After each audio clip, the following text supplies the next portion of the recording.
Coucou la famille, bienvenue sur la chaîne. Heureux de vous retrouver aujourd'hui pour une nouvelle vidéo concernant la Première Ligue et les trois matchs du jour ont été Arsenal face à Bournemouth, City, Newcastle et Chelsea, Leeds. Donc on va commencer la vidéo tout de suite par Arsenal, Bournemouth. Que dire de la prestation d'Arsenal? Un match de champion. Ils ont été menés 2-0. Ils ont gagné 3-2 à la dernière seconde. Le but de Nelson à la dernière seconde, c'est la délivrance.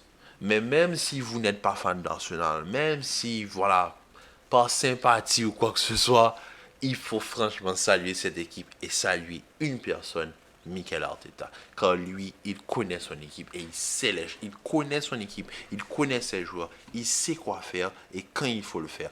Et là, aujourd'hui, on peut tout dire. On peut tout dire. Mais pour l'amour du foot, Arsenal mérite de gagner ce championnat. Et une autre chose, pas un coup de gueule, mais l'arbitrage, je suis désolé, là, on se moque des gens.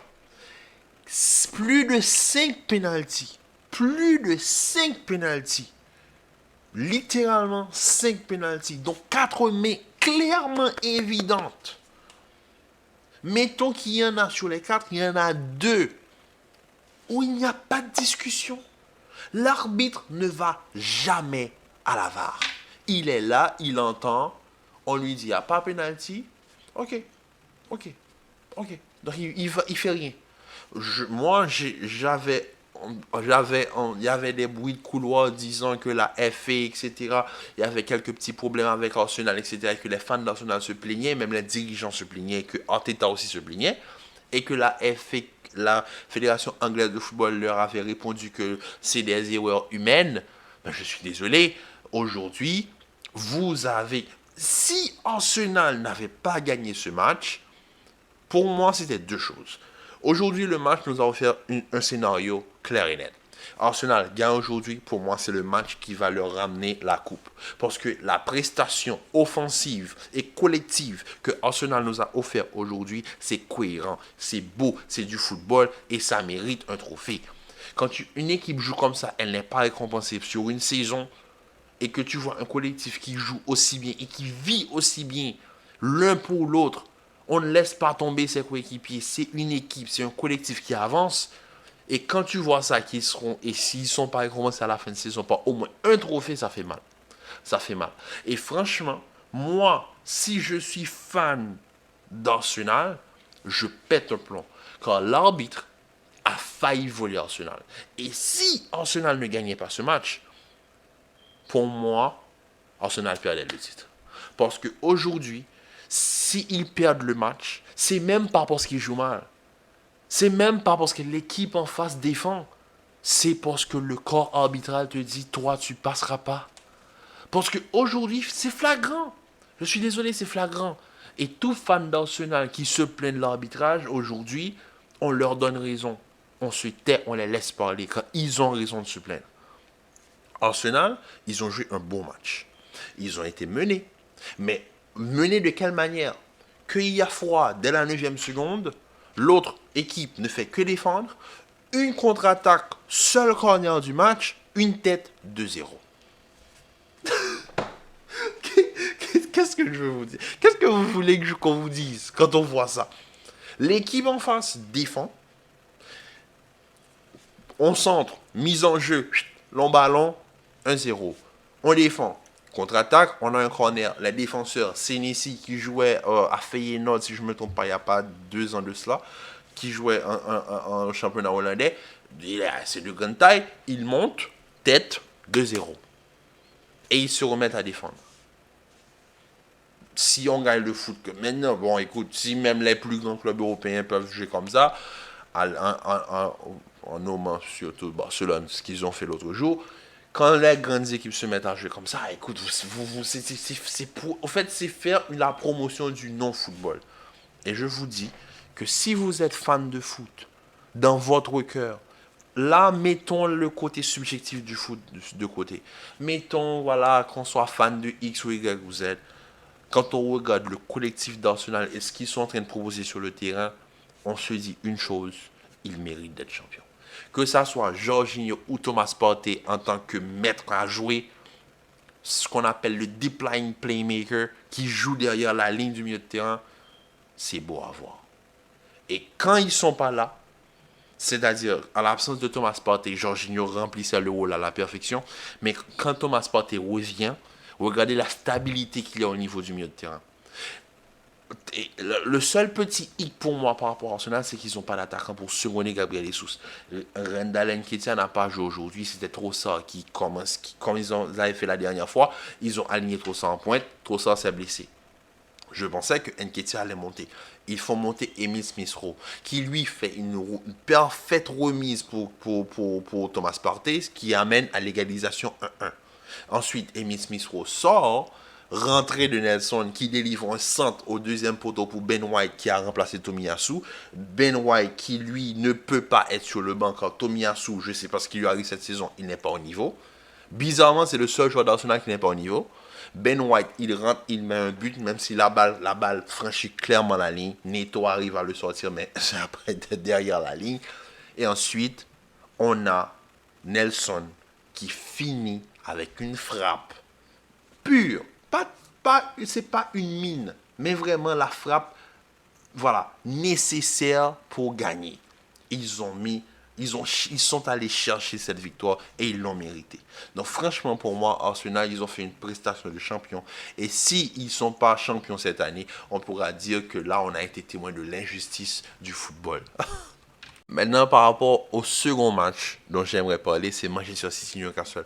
Manchester City-Newcastle, au fait, moi, je n'ai pas compris, en fait. City, c'est quoi le problème, en fait, avec City? City, ok, les fans de City, vous êtes contents, vous avez remporté 3 points. Mais je suis désolé, la manière dont City joue et la manière dont le collectif est géré, il y a un problème.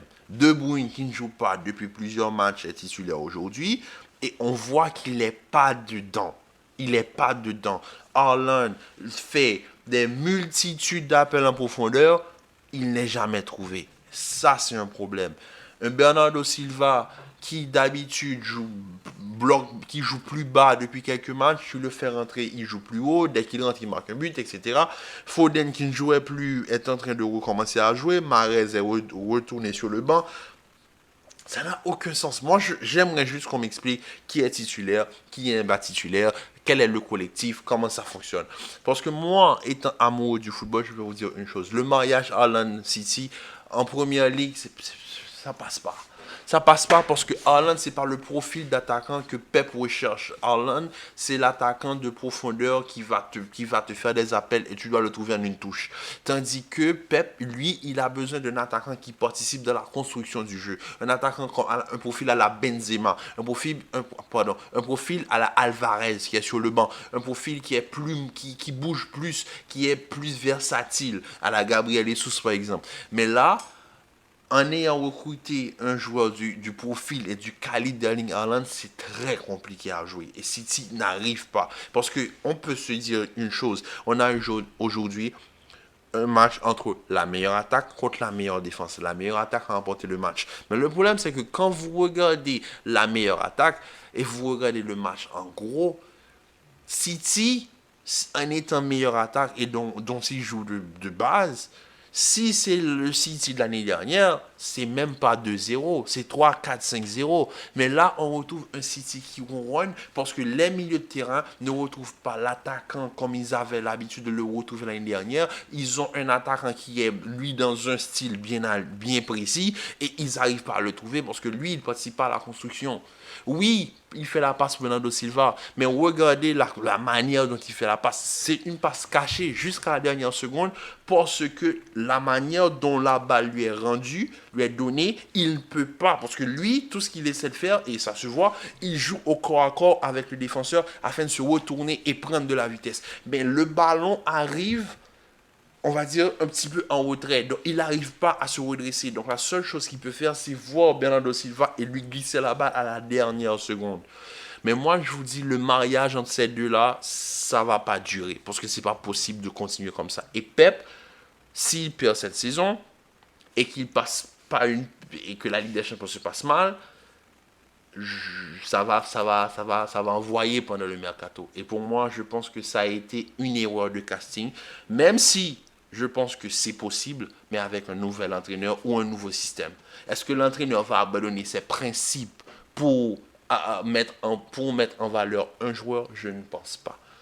Connaissant l'entraîneur et on a vu tout ce qu'il a fait dans les différentes équipes où il est passé, il n'abandonne pas son style de jeu. Il ne va pas sacrifier son style de jeu au profit d'un joueur. Il ne va jamais le faire. C'est à toi de t'adapter. Et Haaland, il a beaucoup de difficultés à s'adapter parce que lui, il joue comme ça depuis plusieurs années. Et toutes les équipes où il est passé, Salzbourg ou Dortmund, ils se sont conformés à jouer pour lui. Et là, il manque des buts, mais il n'est pas là, au fait. Je ne sais pas si vous comprenez ce que je veux dire. C'est-à-dire que il est là, il va être efficace quand il aura ses ballons. Mais sur un match en général, si Haaland, par exemple, a 9 sur 10 dans un match, c'est parce qu'il arrive à mettre un triplé. Mais Haaland, en général, dans les matchs, si on regarde sa performance globale, il ne peut pas passer la barre de 5 par match. Tandis que dès qu'il met un but, il va en mettre un deuxième, il va en mettre un troisième. Et là, la note 8, 9, c'est normal. C'est un attaquant, il est là pour ça. Mais Jesus, Agüero, eux, dans le format avec lequel jouait Guardiola, qu'ils marquent ou pas, ils ont des bonnes notes. 6, 7, maximum 8, 9 parfois. Parce qu'ils sont passeurs, ils bougent beaucoup. Mais là, c'est pas possible de continuer comme ça. Donc, j'espère que City va pouvoir s'arranger et s'adapter en fin de saison. Et Newcastle, qui, eux, sont dans un coup de mou, 4 buts en question, 2 matchs, 0 but marqué. Quel est le problème avec Isaac et Alain Saint-Maximin? On ne sait pas. Mais bon, ils sont pour le moment sur la pente descendante. Espérons qu'eux, ils relèvent la tête. Car aujourd'hui, ils auraient pu punir City. Et en 2 fois. Wilson et Joelinton. Malheureusement, les deux ont raté. Et ensuite, voilà, quoi. C'est City, ils remportent le match. Donc, c'est plié, paquet, allez, adios. Chelsea qui s'impose aujourd'hui, mais de quelle manière? Par quelle manière, en fait? Chelsea qui s'impose, mais voilà quoi. Chelsea gagne, mais pour moi, Chelsea ne joue pas. Chelsea, ils ont survécu aujourd'hui. Ils sont pas venus avec une maîtrise. Chelsea, ils ont juste survécu au match, en fait. Parce que quand tu regardes là, ce que Chelsea te propose avec une ligne d'attaque composée de Havertz, Joao Félix et Sterling, qu'est-ce que j'ai dit dans ma vidéo que j'ai fait dans la semaine par rapport à Chelsea? Tu ne peux pas aligner Havertz et Joao Félix en même temps. C'est le même profil. Dans ces deux, c'est qui le finisseur? Parce que Sterling, c'est lui qui va faire la différence. C'est lui qui va déséquilibrer la défense adverse. Mais dans les deux zigotos qui sont en sa compagnie, c'est qui va finir? C'est qui va finir? Et regardez le but, au fait. C'est un but de la tête d'un défenseur central. Les deux, qu'est-ce qu'ils ont fait? Joao Félix a pas touché le poteau, il n'a rien fait. Joao Félix, il est là, oui, il bouge beaucoup, il propose techniquement, c'est propre, ça se voit. Havertz, lui, il est perdu sur le terrain, il ne sait pas quoi faire. Comme je vous l'avais dit, Loftus-Cheek, il peut dépanner au milieu de terrain, et aujourd'hui, il a été replacé dans l'axe pour laisser place à Mateo Kovacic aujourd'hui. Donc, ce que je veux dire, Chelsea a assez de joueurs. Et quand tu regardes le banc, tu as un joueur du profil d'Aubameyang, tu regardes ta ligne d'attaque, tu n'as pas de finisseur, mais tu as un finisseur sur le banc. Mais tu ne commences pas avec le finisseur. Pourquoi? Parce que tu as ces joueurs-là et anyway. Et en plus, dans quelques mois, dans 4 mois pour la saison prochaine, en juin, Christopher Nkunku arrive. Mettons que Nkunku arrive. C'est un créateur. C'est du profil de Kai Havertz. Tu vends par Havertz, tu le gardes. Tu recrutes Nkunku et tu signes définitivement au Félix en juin. Mettons, tu auras 3 créateurs. Qui va terminer? Qui va finir?